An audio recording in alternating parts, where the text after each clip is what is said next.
PR পদ্ধতিতে নির্বাচন সহ ৫ দফা দাবিতে ৩ দিনের কর্মসূচির দ্বিতীয় দিনে দেশের ৭ বিভাগীয় শহরে বিক্ষোভ মিছিল করেছে জামায়াতে ইসলামী। দলের কেন্দ্রীয় নেতারা এ কর্মসূচিতে নেতৃত্ব দিচ্ছেন।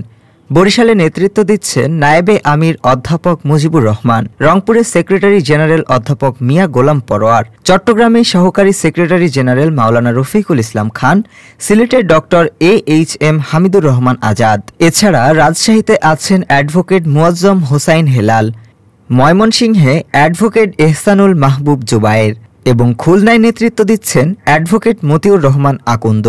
জামায়াতের ৫ দফা দাবির মধ্যে রয়েছে আগামী নির্বাচনে পিআর পদ্ধতি চালু, নিরপেক্ষ নির্বাচনী পরিবেশ, সরকারের জুলুম দুর্নীতির বিচার, জাতীয় পার্টি ও ১৪ দলকে নিষিদ্ধকরণ। কর্মসূচিতে ব্যাপক অংশগ্রহণের আহ্বান জানিয়েছে দলটি। ডেস্ক রিপোর্ট, আজ বার্তা।